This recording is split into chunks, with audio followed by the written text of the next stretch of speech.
নমস্কার বন্ধুরা, কাকলি রান্নাঘরের পক্ষ থেকে সকলকে জানাই আন্তরিক অভিনন্দন, ভালোবাসার শুভেচ্ছা। আজকে চলে আসলাম আরও একটি নতুন রেসিপির সাথে। আজকে তৈরি করব চিতই পিঠা। যে সকল বন্ধুদের হাতে চিতই পিঠা ফোলে না আর শ্বাস থেকে ওঠে না, তাদের জন্য আমারই আজকের রেসিপি। খুব সহজে কোনো রকম কেনা চালে গুঁড়ো, বেকিং পাউডার ছাড়াই চিতই পিঠা এক একটা ফুলে ঢোল হয়ে যাবে, আর কিন্তু শ্বাস থেকে ঝটপট উঠেও আসবে। তাহলে চলুন কিভাবে এই চিতই পিঠাটা তৈরি করব সেটাই দেখিয়ে দেই। তার জন্য সবার প্রথমে এখানে একটা আমি বড় বাটি নিয়ে নিলাম। আমরা যে রেগুলার ভাত তৈরি করি সেদ্ধ চাল দিয়ে, সেই সেদ্ধ চালেরই 1 কাপ সেদ্ধ চাল আমি এখানে নিয়ে নিলাম। 1 কাপ বলতে এখানে 250 গ্রাম সেদ্ধ চাল। চালটাকে কিন্তু খুব ভালো করে ধুয়ে আমি উষ্ণ গরম জল দিয়ে 3 ঘন্টার জন্য ভিজিয়ে রেখে দেব। বন্ধুরা, চালটা কিন্তু খুব ভালো করে ধুয়ে তারপরে উষ্ণ গরম জলে ভিজাবেন। এখানে কিন্তু যদি চালটা না ধুয়ে ভিজান তাহলে কিন্তু চালটা কিন্তু অবশ্যই গরম জল দিয়ে ধুয়ে নিতে হবে। এখানে 3 ঘন্টা পর চালটা কিন্তু খুব ভালো করে একদম ভিজে গেছে। এবারে আমি এই চালটাকে পেস্ট করে নেব। তার জন্য একটা বড় সাইজের মিক্সার জারের মধ্যে আমি এখানে চালটা নিয়ে নিলাম। একবারে কিন্তু সবটা চাল দেব না, অল্প অল্প করে নেব। দেখুন চালের মিশ্রণটা তৈরি হয়ে গেছে। দেখুন একদম কিন্তু মিহি মিশ্রণ তৈরি হবে না, সামান্য একটু দানা থাকবে। আপনারা দেখে হয়তো বুঝতে পারছেন কেমন দানা রয়েছে। এবার এই চালের পেস্টটাকে আমি একটা বাটিতে নিয়ে নেব। একইভাবে কিন্তু বাকি যে চালটা রয়েছে সেটাকেও পেস্ট করে নেব। এখানে আমার বাটিতে মিশ্রণটি নেওয়া হয়ে গেছে চালের। এবার কিন্তু এই চালের মিশ্রণটিকে 5 থেকে 6 মিনিট খুব ভালো করে মেখে নিতে হবে। এটা কিন্তু যত ভালো মাখা হবে বন্ধুরা, পিঠেগুলো কিন্তু ঠিক ততটাই ফুলবে আর কিন্তু খুবই নরম তুলতুলে থাকবে। আমার এখানে 5-6 মিনিট মাখা হয়ে গেছে। এবার আমি যে চালের জলটা দিয়ে রেখেছিলাম উষ্ণ গরম, সেই গরম জলটাকে কিন্তু দিয়ে দিলাম চালের মিশ্রণের মধ্যে। এবার কিন্তু ডোটাকে পাতলা করে নিতে হবে। আমি কিন্তু এটা হাতের সাহায্যে করে নিচ্ছি, আপনারা চাইলে এখানে হ্যান্ড উইপসও ব্যবহার করতে পারেন।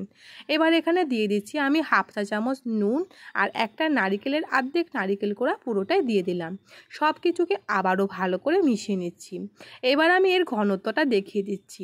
দেখুন ঠিক এরকম একটা দাগ কেটে দেখবেন যে এর ঘনত্বটা ঠিক এরকম হবে। আপনারা কিন্তু দেখেই বুঝতে পারছেন খুব বেশি পাতলাও না, খুব বেশি ঘনও না। এবার আমি পিঠেগুলো তৈরি করার জন্য গ্যাস ওভেন জ্বালিয়ে একটা সাজ গরম বসিয়ে দিয়েছি। এখানে আমি ননস্টিকের সাজ ব্যবহার করছি, আপনারা কিন্তু এখানে মাটির সাজও ব্যবহার করতে পারেন। এবার আমি তেল আর জলে মিশিয়ে রেখেছিলাম একসাথে, সেই তেল জলের মিশ্রণটাকে খুব ভালো করে সাজের মধ্যে দিয়ে দিচ্ছি।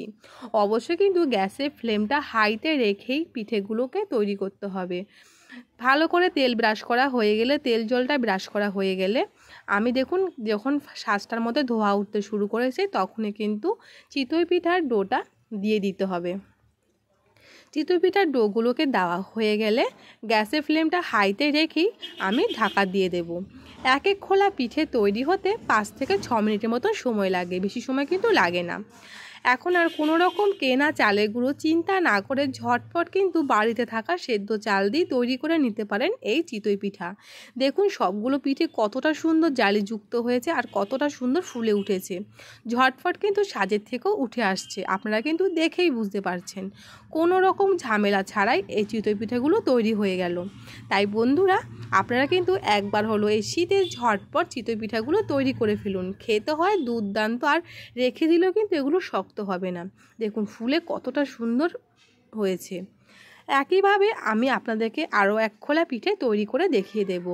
আপনাদের যদি আমার এই আজকের রেসিপি ভালো লাগে, শীতে একবার হলো অবশ্যই বাড়িতে ট্রাই করবেন। সেটা কেমন হয়েছে কমেন্টে জানাতে ভুলবেন না। ভালো লাগলে লাইক শেয়ারের অনুরোধ রইল। আর এরকম নিত্য নতুন সহজ ধরনের রেসিপি পেতে যেই সকল নতুন বন্ধুরা এখনও আমার চ্যানেলটিকে সাবস্ক্রাইব করেননি, তাদের কাছে অনুরোধ আমার চ্যানেলটিকে সাবস্ক্রাইব করে আমার পাশে থাকার। আমি আরও এক খোলা চিতই পিঠে তৈরি করে দেখিয়ে দিচ্ছি। তেল জল মিশানো মিশ্রণটিকে ভালো করে ব্রাশ করে আমি চিতই পিঠার ডোটাকে দিয়ে দিলাম। 5 থেকে 6 মিনিট চাপা ঢাকা দিয়ে গ্যাসের ফ্লেমটা হাইতে রেখে দিলেই তৈরি হয়ে যাবে চিতই পিঠা। দেখুন প্রত্যেকটা পিঠে কিন্তু সমানভাবে ফুলে গেছে আর পিঠেগুলো কিন্তু ঝটপট উঠেও আসছে। এখানে আমার পিঠেগুলো তৈরি করা হয়ে গেছে। এইবার আমি দেখিয়ে দিয়েছি যে পিঠেগুলো কতটা সুন্দর হয়েছে। দেখুন পিঠেগুলো কিন্তু প্রত্যেকটা পিঠে খুব সুন্দর ফুলে গেছে আছে, প্রত্যেকটা পিঠে জালিযুক্ত আর একদম নরম তুলতুলে হয়েছে। এগুলো কিন্তু রেখে দিলেও নরম তুলতুলে থাকবে। আর ভেতর থেকে দেখুন কতটা সুন্দর জালিযুক্ত। আপনারা কিন্তু বন্ধুরা আর কোনো রকম কেনা চালের গুঁড়ো বেকিং পাউডারের ঝামেলা ছাড়াই ঘরে থাকা সেদ্ধ চাল দিয়ে ঝটপট তৈরি করে নিতে পারেন এই চিতই পিঠাটা।